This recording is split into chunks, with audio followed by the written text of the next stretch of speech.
Hello students, welcome again. आज की video में हम क्लास 12 सेमेस्टर 4 हिंदी ए के सिलेबस और मार्क्स डिस्ट्रीब्यूशन पैटर्न पर चर्चा करेंगे।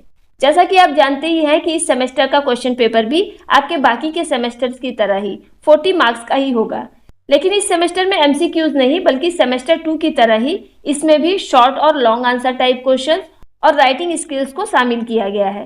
ये क्वेश्चन 2 मार्क्स, 3 मार्क्स और 5 मार्क्स के लिए पूछे जाएंगे और इस पेपर को सॉल्व करने के लिए आपको 2 घंटे का ही समय दिया जाएगा। तो चलिए अब हम देखते हैं कि आपके सेमेस्टर 4 के हिंदी ए के सिलेबस में कौन कौन से चैप्टर्स को इंक्लूड किया गया है और उनसे कितने मार्क्स के और किस टाइप के क्वेश्चंस पूछे जाएंगे। हिंदी ए के पूरे सिलेबस को 3 यूनिट्स में बांटा गया है। यूनिट 1 में हिंदी साहित्य, कला, संस्कृति और अभिव्यक्ति पुस्तक से काव्य एवं गद्य खंडों को शामिल किया गया है। काव्य खंड में सबसे पहले अज्ञेय जी की 2 कविताएं हैं। पहली कविता सवेरे उठा तो धूप खिली थी और दूसरी कविता है सांप। उसके बाद धूमिल की भी 2 कविताओं को शामिल किया गया है। पहली कविता है रोटी और संसद और दूसरी है धूमिल की अंतिम कविता। उसके बाद हरिवंश राय बच्चन जी की कविता अंधेरे का दीपक है और फिर गिरजा कुमार माथुर की कविता नींव रखने वालों का गीत और अंतिम कविता है अरुण कमल जी की उम्मीद।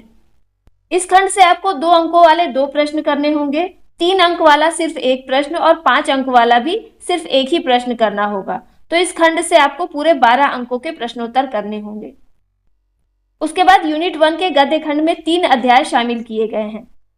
पहला अध्याय है भारतीय गायिकाओं में बेजोड़ लता मंगेशकर, जिसके लेखक है कुमार गंधर्व। दूसरा अध्याय है चीड़ों पर चांदनी, जिसके लेखक है निर्मल वर्मा और तीसरा अध्याय है राजा निर्बंसिया, जिसके लेखक है कमलेश्वर।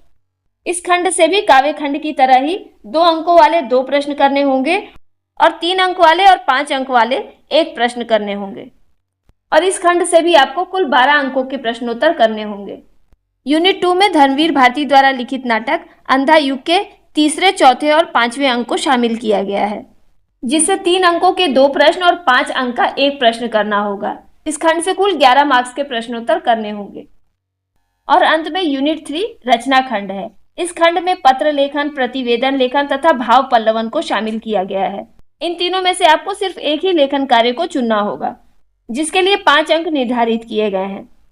तो इस तरह से आपके प्रश्न पत्र में साहित्य के काव्य तथा गद्य खंड से 12-12 अंकों के लिए, नाटक से 11 अंकों के लिए और रचना खंड से 5 अंकों के लिए प्रश्न पूछे जाएंगे और इस प्रकार सेमेस्टर 4 में कुल 40 अंकों के लिए आपका प्रश्न पत्र तैयार होगा। तो स्टूडेंट्स, अब आपको समझ में आ गया होगा कि आपके सेमेस्टर 4 हिंदी ए के सिलेबस में किस यूनिट से कितने अंक के प्रश्न परीक्षा में पूछे जाएंगे। वीडियो पसंद आई हो तो इसे लाइक कीजिएगा और अगर आपको सिलेबस से रिलेटेड कोई भी डाउट है तो कमेंट बॉक्स में कमेंट कीजिएगा। जल्दी मिलते हैं सेमेस्टर 4 में नए चैप्टर्स के साथ।